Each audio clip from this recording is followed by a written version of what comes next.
بسم اللہ الرحمن الرحیم۔ ابتدا کی من اللہ تعالیٰ کے نام سے جو تنہا عبادت کے لائق ہے۔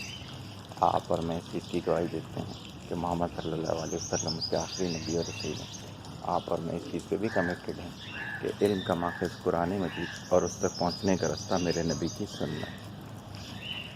الحمدللہ بڑی خوشی ہو رہی ہے کہ ہماری باتیں جو ہیں وہ لوگ فالو کر رہے ہیں، چاہے چند ہوں گے لیکن فالو ہو رہا ہے۔ اس کی میں مثال دیتا ہوں۔ جب قربانی کی احتیاط والا میں نے لیکچر اپلوڈ کیا تو الحمدللہ میرے رابطے کی کئی فیملیز نے جو پہلے ارادہ یہ کیا ہوا تھا کہ بس جان چھڑانے کے لیے کسی بھی جگہ پر حصہ ڈال دیا جائے گا، انہوں نے الحمدللہ اپنا ارادہ بدلی کیا اور اپنے گھر کے افراد کو موٹیویٹ کیا کہ ہم ایک دوسرے کو جانتے ہیں، ہمیں پتہ ہے کہ ایک دوسرے کی آمدنی کیسے ہے اور ہم آپس میں کر لیتے ہیں۔ اسی طرح سے ایسا بھی ہوا کہ ایک ہی گھر کے افراد تھے لیکن انہیں پتہ تھا کہ ان کے بھائی کے، چچا کے، کسی کی بھی آمدنی جو ہے وہ مشکوک ہے۔ وہ کوئی ایسا کام کرتے ہیں کہ جس میں ڈنڈی مارتے ہیں، کوئی ایسا کام کرتے ہیں کہ جس میں پیسے غلط بیانی کے ساتھ حاصل کیے جاتے ہیں۔ تو انہوں نے کیا کیا، ان کے ساتھ تو حصہ ڈالا، صاحب حیثیت ہیں، انہوں نے خود میرے سے یہ ذکر کیا اور ہم نے بیٹھ کے ہی یہ فائنلائز کیا۔ تو پھر کیا کیا کہ اپنا جانور ایک علیحدہ سے بھی کر لیا۔ تو یہ بہت اچھی چیز ہمیں سمجھ میں آئی۔ پھر کیا ہوا کہ کل ہمارے ایک ساتھی ہیں، ان کے باس نے ان کو کہا کہ مجھے نا یہ انڈین سانگ ڈاؤن لوڈ کر کے دے دو۔ انہوں نے یہ میرا کل والا لیکچر سنا ہوا تھا، احتیاط والا۔ الحمدللہ کہتے ہیں کہ آج سے پہلے میرے دماغ میں یہ چیز نہیں آئی، لیکن وہاں اللہ تعالیٰ نے ہمت دی اور میں نے انہیں یہ کہا کہ میں یہ غلط کام نہیں کروں گا۔ کہتے ہیں کہ مجھے یہ تھا کہ اس کے کنسیکوینسز بہت برے بھی ہو سکتے ہیں، لیکن کہتے ہیں کہ الحمدللہ اب یہ چیز سمجھ میں آ گئی، اس لیے کہ بجائے اس کے کہ میں اپنے بچوں کے مستقبل کو حرام چیز سے ریلیٹ کر دوں، میں اپنی قبر کا عذاب کریٹ کروں چند روپوں کی خاطر۔ تو الحمدللہ میں نے یہ ڈیسیجن لے لیا۔ کہتے ہیں مجھے پتہ ہے کہ کل جانے کے بعد بہت بری بھی ہو سکتی ہے میرے ساتھ، لیکن اٹس آل رائٹ، اب میں مطمئن۔ تو الحمدللہ مجھے بہت زیادہ خوشی ہوئی، اس لیے کہ میں تو کوئی ایک بھی اگر چینج نہ ہوتا میں نے تب بھی بولنا تھا، لیکن یہاں تو ایک سے زیادہ ایسے مجھے لوگ ملتے چلے جا رہے ہیں جو کہ ماشاءاللہ یہ کہتے ہیں کہ آج سے پہلے ہم سے کسی نے اس طرح خطاب نہیں کیا۔ لوگ صرف لفاظی کر دیتے تھے، جو معاشرے میں ٹرینڈ چل رہا ہے وہی بول دیتے تھے، جو ٹرو ڈیفینیشن آف اسلام والی حقیقت ہے وہ تو ہمیں پتہ ہی نہیں تھی۔ تو الحمدللہ اللہ کا شکر ہے کہ ہمارے توسط سے وہ چیز آگے چلی۔ اسی طرح آج جب میں صبح اٹھا تو تھنڈر اسٹارم کی پیشن گوئی تھی، شروع ہو گیا۔ ابھی میں وہی سامنے جانوروں کو تھوڑا سا کھولنے آیا تھا کہ کھول دوں اور ان کی صفائی کر دوں اگر پانی وغیرہ آ گیا ہے ان کے پاس، لیکن الحمدللہ اتنی زیادہ صفائی نہیں کرنی پڑی۔ تو میرے ذہن میں کچھ باتیں ہیں جب میں صبح اٹھا اور تھنڈر اسٹارم تھا، بڑا پیارا سا موسم تھا، تو کل کے کچھ میرے جو سیشن تھے ان کی کچھ باتیں میرے دماغ میں تھیں کہ کیا تھا کہ لوگ جو ہیں وہ با مقصد زندگی گزاریں تو ان کی ہر چیز چینج ہو جاتی ہے، بے مقصد زندگی گزاریں تو ہر چیز چینج ہو جاتی ہے۔ آج صبح مجھے اس کی ریئل ٹائم اگزامپل ملی۔ اب میں صبح اٹھا، موسم بہت اچھا تھا، تو میرے پاس دو چوائسیز تھیں کہ آج لوگوں کے لیے تعویذ نہ بنائے جائیں، صحیح ہوگی، کوئی بھی ایکسکیوز دے دیا جائے، کوئی بھی ریزن دے دیا جائے، اور دوسرا یہ تھا کہ صحیح ہے، موسم ہے، موسم کو کام کے ساتھ رہتے ہوئے انجوائے کیا جائے، مقصد ٹاپ پریورٹی پہ ہونا چاہیے ہے، نفس کی خواہشات جو ہے وہ سیکنڈ پریورٹیز پر ہونی چاہیے ہیں۔ اسی طرح سے پھر میں نے دیکھا کہ لوگ کیا ہوتا ہے کہ بے مقصد پکنک وغیرہ شروع کر دیتے ہیں، اس کا آؤٹ پٹ اگر دیکھا جائے بالکل صحیح بات ہے، فریش ہونے کے لیے آپ کریں، اس کے اندر آپ اپنے لیے مقصد رکھیں، وہاں لرننگ کریں، دیکھیں اللہ تعالیٰ نے کس طرح سے دنیا کو بنایا ہے، اور اس میں آپ کی نمازیں قضا نہیں ہونی چاہیے، اس میں گناہ، نظروں کے گناہ نہیں ہونے چاہیے، یہ ساری چیزیں جو ہیں وہ اس میں شامل ہونی چاہیے. لیکن لوگ صرف نفس کی خواہش کی خاطر پکنکس وغیرہ ارینج کرتے ہیں. پھر آپ آ جاتے ہیں کہ جو اس میں آپ کا پارٹیز کے اثرات ہوتے ہیں. ایسا موسم جب بھی ہوگا تو لوگ اس قسم کی پارٹیز رکھیں گے جس میں صرف اور صرف بے دین کام ہو رہے ہوتے ہیں. روایت پڑھی ابھی پچھلے دنوں کہ وہ محفل جس میں اللہ کا نام نہ لیا جائے، یعنی کہ اس محفل کے اندر دین کی بات نہ ہو، رب کی بات نہ ہو، نبی کی بات نہ ہو، لعنت فرمائی گئی ہے اس محفل پر. اب ہم یہ جو بے مقصد لوگ ہوتے ہیں، ہمارا کھانا بے مقصد، ہم کھانا لذت کے لیے کھاتے ہیں. آپ یقین کریں کہ ایک دو گھروں میں جانے کا اتفاق ہوا. ہم جا رہے تھے کسی جگہ پر تو کسی لڑکے کی طبیعت خراب ہوگی تو انہی کے جاننے والوں کے گھر قریب تھے. کہتے تھے ہوٹل سے نہیں کھائیں گے، پتہ نہیں کیسا کھانا ہوگا، گھر جا کے کھاتے ہیں. ان کو 1 گھنٹہ پہلے بتا دیا گیا تھا، صاحب حیثیت لوگ بھی تھے. جب میں وہاں گیا تو وہاں جو کھانے تھے وہ بازاری تھے، غالباً فوڈ پانڈا سے منگائے ہوں گے، سم تھنگ ایلس. تو میں نے تو نہیں کھائے. خیر، بازار کی چیز سے احتیاط کرتا ہوں کیونکہ فرمایا گیا کہ شر ہوتا ہے اس میں.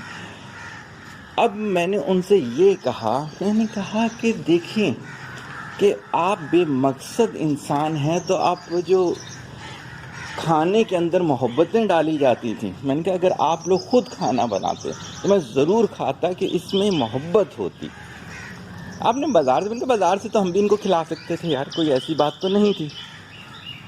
لیکن کیا ہے کہ ان کا کھانا پینا بے مقصد ہے. اسی طرح لباس کی بات آ جاتی ہے تو جہاں پر ان کا دل کرتا ہے فیشن کرتے ہیں، جہاں ان کا دل کرتا ہے وہاں پردے کرتے ہیں. بے مقصد لوگ ہیں. با مقصد ہوں، رب کو خوش کرنے والے ہوں تو ہر جگہ ایک جیسے رہیں. پھر شادی بیاہ، ابھی پچھلے دنوں، حالانکہ وہی والی بات ہے، ان خاتون کی اپنی بچیاں موجود ہیں، لیکن انہوں نے جو بات میرے سے کی، بتانے والی بات ہے، نام تو میں نہیں کسی کا لیا کرتا. کہتے کہ آپ کیا کہتے رہتے کہ شادی جو ہے وہ سیکس کے لیے نہیں ہوتی، شادی ہوتی صرف سیکس کے لیے ہے. میں نے کہا کہ بے مقصد انسان کے لیے وہ صرف سیکس ہے، جو با مقصد انسان کے لیے ہے وہ اپنے بعد اپنی جیسی نسل چھوڑ کے جانا چاہتا ہے. کہتے ایسا کچھ بھی نہیں ہوتا، یہ صرف فلسفہ ہے. صرف آپ کا کیا ہے کہ آپ نے یہ خواہش ہے جو پوری کرنی ہوتی ہے. میں نے ان سے پوچھا کہ آپ بازار کے کھانے بہت زیادہ پسند کرتی ہیں؟ کہتے ہیں ہاں، ہمیں جہاں کا کھانا اچھا لگتا ہے ہم وہ استعمال کرتے ہیں. تو میں نے کہا صحیح ہے، آپ ایک بے مقصد خاتون. بے مقصد لوگ جو ہوتے ہیں وہ شادی بیاہ میں بھی کیا دیکھتے ہیں، لڑکی اور لڑکے کا حسن دیکھ رہے ہوں گے، ان کی جائیدادیں دیکھ رہے ہوں گے. حالانکہ کیا فرمایا گیا؟ فرمایا یہ گیا کہ ان کے اگلے پچھلوں کو بھی دیکھیں تاکہ آپ کو پتہ ہو کہ آپ کی جو اولاد ہے اس کے چاچے مامے کون بنیں گے. آپ یقین کریں، الحمدللہ سے بتانے کی حد تک بتا رہا ہوں. اتنی خوشی ہوئی ہمارے بھتیجوں نے اس دن کہا کہ کلاس میں نا ایسے ہی ٹیچر نے ایک موضوع چھیڑ دیا کہ کس کے جو ہیں گھر پہ کس طرح کے لوگ موجود ہیں، یعنی کہ ان کا تعلق یہ تھا کہ ایجوکیشن وائز کہاں سے بلانگ کرتے ہیں. تو کہتے ہیں کہ ہم نے ہاتھ کھڑا کیا تو ہم نے اپنے گھر کے افراد کے نام لینا شروع کیے. تو انہوں نے کہا بھائی تم تو صرف گپ مار رہے ہو. ویسے ہی ٹیچر تو مذاق کر جاتی ہیں، اس میں کیا ہے. اس نے کہا ٹیچر ایسا کریں گوگل کرنا شروع کریں. الحمدللہ ہمارے ایک گھر کا فرد کا گوگل کیا انہوں نے تو ٹاپ اس پہ آیا، دوسرے کا گوگل کیا ٹاپ پر آیا، تیسرے کا گوگل کیا. تو ٹیچر حیران ہو گئی، کہتے یہ آپ کے فیملی ممبر ہیں؟ کہتے جی الحمدللہ. صحیح ہو گیا. اب بات جو کرنے کی تھی یہ شریعت نے بولی ہوئی ہیں چیزیں، اور شریعت کی جو نگاہ ہوتی ہے نا وہ یہ سمجھ لیں کہ وہ آپ کی نسلوں سے بھی آگے ہوتی ہے. یہ 2-4 فٹ والی نگاہ نہیں ہوتی ہے. تو کہنے کا مقصد یہ ہے کہ آج صبح جب میں نے یہ موسم اور یہ سب کچھ دیکھا تو مجھے یہ دونوں چیزیں بہت اچھی طرح سے سمجھ میں آ گئیں کہ بے مقصد جو انسان ہوتا ہے وہ رات کو 4 بجے فارم ہاؤس میں جا رہا ہے، صحیح ہے، وہ 5 بجے منڈی میں گھوم رہا ہے. آپ کبھی منڈی کے ویلاگس وغیرہ دیکھیے گا، 5 بجے وہ منڈی میں گھوم رہا ہے. صحیح، اب جو 5 بجے منڈی میں گھومے گا اس کا دن کیسے جو ہے وہ سکون والا ہو سکتا ہے؟ رات تو اللہ تعالیٰ نے آرام کے لیے بنائی ہے، اور کوئی ایسی پابندی بھی نہیں کہ ان کی نوکری وغیرہ کا کوئی مسئلہ ہو. وہ مسئلہ ہو تو اپنی جگہ ہے، باقاعدہ انہوں نے خود مجھے یہ کہا انجوائے کرنے گئے تھے. یعنی کہ ایک دینی فریضے کو آپ نے انجوائمنٹ سے تعلق کر دیا. اسی وجہ سے پھر یہ ہوتا ہے آپ جو جانور لے رہے ہوتے ہیں وہ انجوائمنٹ والا جانور ہوتا ہے، وہ آپ کا بامقصد نہیں ہوتا.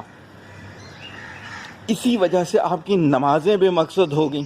اگر بچوں کی شادی نہیں ہو رہی تو نمازیں ہوں گی، جاب نہیں مل رہی تو نمازیں ہوں گی، گھر میں کوئی بیمار ہوگا تو نمازیں ہوں گی. او بھائی، نمازیں ان کاموں کے لیے کہاں تھیں؟ میری تو سمجھ سے باہر ہے کہ یہ والی چیز ہمارے دین کا پارٹ کب سے بن گئی. لیکن وجہ کیا ہے؟ ہمارا دین جو تھا وہ بامقصد انسان تیار کرنے کے لیے آیا تھا، لیکن ہم نے کیا ہوا؟ بے مقصد لوگ تیار کرنا شروع کر دیے.